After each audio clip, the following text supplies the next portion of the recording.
तो एपिसोड 3 के स्टार्टिंग में हमें दिखाया जाता है वो नुई उस दरवाजे से बाहर झांकता है तो वो देखता है रक्तबंध के लुटेरे सारे कबीले के लोगों को मार पीट रहे हैं और कुछ को कैदी भी बना रहे हैं। फिर वो नुई सोचता है 11वें साल का 9 अगस्त यह वही दिन है जब रक्तबंध ने मेरा अपहरण कर लिया था। फिर पीछे से जोबेक पूछता है क्या यह डाकू है। फिर वो नुई बोलता है नहीं वो रक्तबंध है। जोबेक बोलता है यह रक्तबंध कौन है। वो नुई बोलता है अभी सही समय नहीं है यह बताने कि वो लोग जल्द ही यहाँ पर पहुँच जाएंगे। यदि तुम जीना चाहते हो तो दौड़ो यहाँ से। फिर जोबेक बोलता है क्या वह वास्तव में रक्तबंध है। मैंने सोचा था कि मार्शल गठबंधन से हारने के बाद वो बहुत पहले ही गायब हो गए थे। और उन्हें गुस्से से बोलता है तो फिर तुम खुद नीचे जाकर उनसे पूछ क्यों नहीं लेते। और फिर मैं यहाँ से भाग रहा हूँ इसीलिए अब तुम्हारा मर्जी तुम चाहे जो करना है करो। यह बोलने के बाद उन्हें वहाँ से भाग जाता है तो जोबेक बोलता है क्या हमें भी दौड़ना चाहिए। वू यून बोलता है हाँ भैया।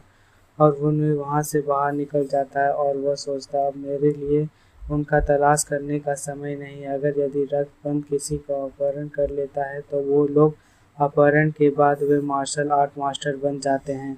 और अब जब मैं इसके बारे में सोचता हूँ तो मुझे याद आता है कि एक और व्यक्ति था जो हमारे साथ था बट मुझे याद नहीं आ रहा है वो कौन था। और फिर अचानक से वो नुई को याद आता है और बोलता है ओह सॉन्ग यू इडियट, सॉन्ग भी हमारे साथ यहाँ पर आया था। और फिर वह भागते हुए उसके पास जाता है और सोचता है रेडियंट अर्थ कबीले में एकमात्र व्यक्ति वही व्यक्ति था जो मेरे पक्ष में था और हमेशा मेरा साथ खड़ा रहा था।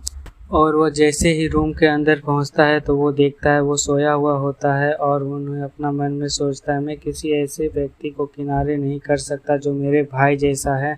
और फिर उन्हें जोर से चिल्लाते हुए बोलता है ओए सॉन्ग जल्दी उठो। और सॉन्ग बेचारा पूरा डर जाता है और अचानक से घबराते हुए बोलता है एसी के मैं सो नहीं रहा था मैं कसम खाता हूँ। और सॉन्ग उन्हीं को देखता है और गहरी सांस लेता है और बोलता है ओह वो सिर्फ आप थे यंग मास्टर, आपने इतना जोर से चिल्लाया था कि मुझे तो डरा ही दिया था। वो नुई उस सॉन्ग के हाथ पकड़ते हुए बोलता है जल्दी उठो यहाँ से, हमें अब यहाँ से निकलना होगा। और वो नुई सॉन्ग का हाथ पकड़कर भागने लगता है और सॉन्ग वो नुई से पूछता है क्या बात है मास्टर, हम लोग इस तरह भाग क्यों रहे हैं। फिर वो नुई उसे बोलता है हम दौड़ते हुए बात नहीं कर सकते। और सॉन्ग के बार बार पूछने के बाद वो नुई उसे चिल्लाते हुए बोलता है हम पर रक्तबंध द्वारा हमला किया जा रहा है, वो लोग जल्दी सराय के अंदर अपना रास्ता बनाएंगे।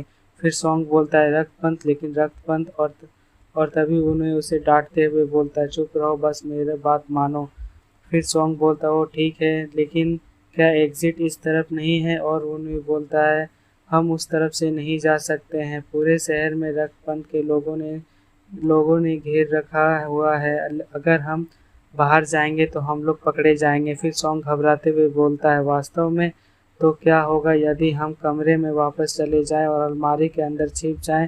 फिर उन्हें बोलता है वह जाहिर है ही छिपने का स्थान है बट हम लोग यहाँ नहीं छिप सकते हैं।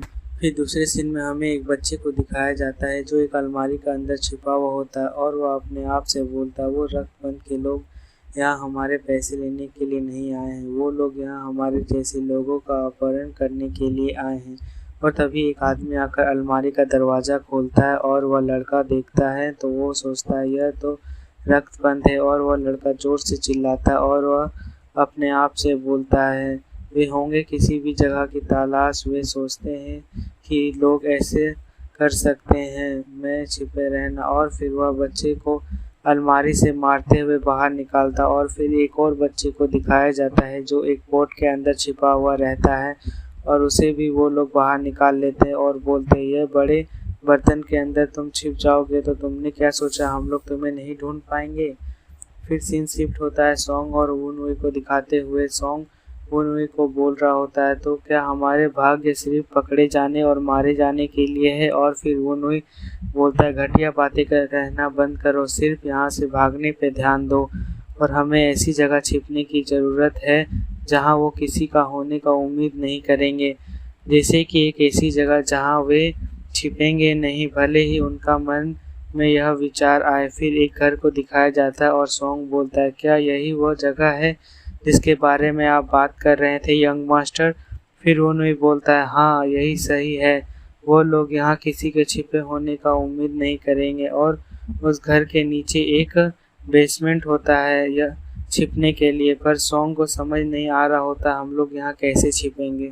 फिर सॉन्ग घबराते हुए बोलता, आउट हाउस के अंदर कौन छिपा था, मैं यहाँ नहीं छिप सकता हूँ। और वुनी उसे बोलता, अभी इस बात पर बहस करने का समय नहीं। और तभी सॉन्ग बोलता है, मैं कहीं और छिप जाता हूँ। और फिर वुनी उसे अंदर भेजते हुए बोलता है, मैं तुमको एकमात्र आउट हाउस दे रहा हूँ, इसीलिए मुझे बाद में धन्यवाद बोल देना।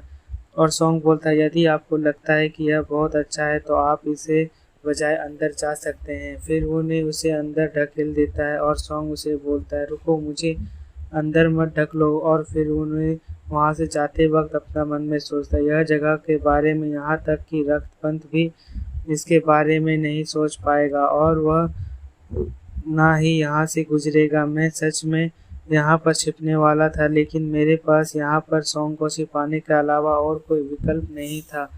पर अब रक्तपंत के यहाँ आने से पहले मुझे छिपने के लिए एक जगह ढूंढनी होगी। फिर उन्हें को आउट हाउस के आगे एक अस्तबल दिखता है जहाँ पर एक घोड़ा था और वो नहीं बोलता है, तो आखिरकार मेरा मरना तय नहीं है, चलो, मुझे छिपने के लिए एक जगह तो मिल गया। और फिर उन्हें घोड़े को वहाँ से भगा देता है और वह उसके खाना खाने वाले बॉक्स के अंदर छिप जाता है और वह घास के अपने आप को पूरी तरह से कवर कर लेता है, जैसे कि किसी को पता ना चले यहाँ पर कोई छिपा हुआ है। और उसके अंदर लेटे हुए वह अपना मन में सोचता है, यह छिपने का कोई बुरा बैकअप स्थान नहीं है और वैसे भी रक्तपंत के लोग लापता घोड़े की तलाश करेंगे, उसके चारों की तलाश नहीं करेंगे।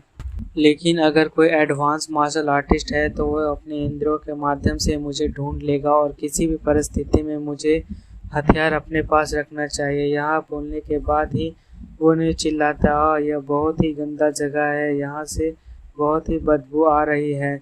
और तभी वुनी के हाथ में जो तलवार होता है वो वुनी से बोलता है, यू डैम किड, तुम मुझे अपने चिपचिपे हाथों से मत पकड़ो। और वुनी अपना मन में सोचता है, यह आवाज़ कहाँ से आ रहा है, क्योंकि उसे पता नहीं होता है कि तलवार उससे बात कर रहा है। और वह तलवार फिर से वुनी को बोलता है, तुमको क्या लगता है कि मैं क्या हूँ और क्या मैं तुम्हें अपने हाथ पोंछने के लिए कह रहा हूँ मेरे ऊपर, और क्या तुम मुझे इसलिए नज़रअंदाज कर रहे हो क्योंकि मैं एक छोटी तलवार हूँ। और फिर वुनी डरते हुए अपना मन में बोलता है, क्या क्या तलवार पर भूत या कुछ और का कब्जा है। और फिर वह तलवार अब बोलता है, क्या भूत, घोस्ट माई एस।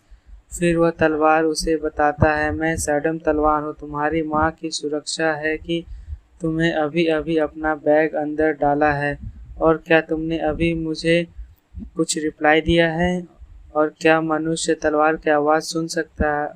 और यह बोलने के साथ ही एपिसोड 3 यहाँ पर ख़त्म होता है। अब मिलते हैं अगले एपिसोड में।